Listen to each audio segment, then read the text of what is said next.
Yield Builders on Ag Day is brought to you by Tendovo soybean herbicide, raising the pre-emergence bar one clean row at a time. Its estimated fertilizer constitutes 33 to 44% of corn operating costs and up to 45% of wheat operating costs. If you're looking to scale that back some, our Yield Builders are here with some ideas. Randy, 2024 was a tough year. 2025 is coming into a tough year. The good thing is fertilizer prices aren't as crazy high as they were. And I think about growers, everybody as a grower, they want to try to save themselves to prosperity.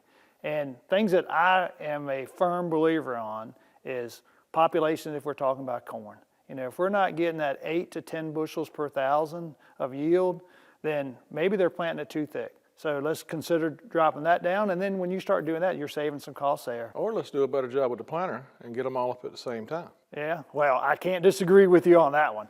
But then they still get them all at the same time. If they're overplanting, they still can have an advantage of pulling it down. The other thing, set a goal. Know how many bushels you want, whether it's corn, soybeans, or small grain, and we gotta have fertility for that crop. So potash is one that when prices are down like they are a little bit, let's not just cut potash out. And then other nutrients as well. It's got to take pounds to make bushels. So I just keep that in the back of my mind. Well, as times get hard, I've said with Total Acre numerous times, farmers will never cut out anything that they know pays. And the challenge is for them to do enough trials to know.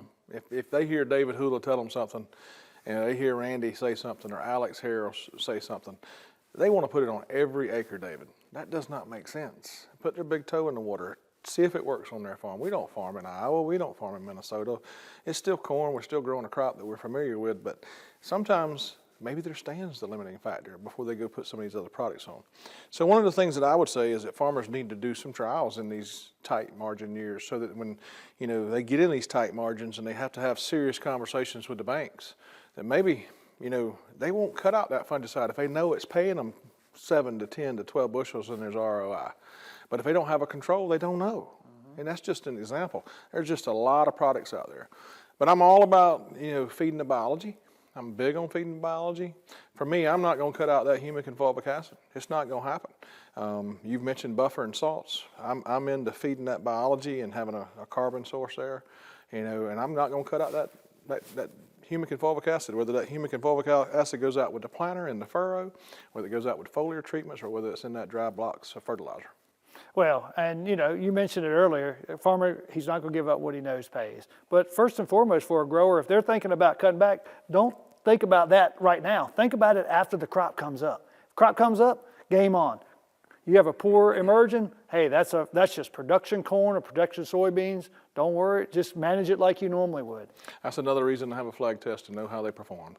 If they've got a flag test, they understand what their stand looks like. Those acres for me and you are the acres that we push, they should do the same.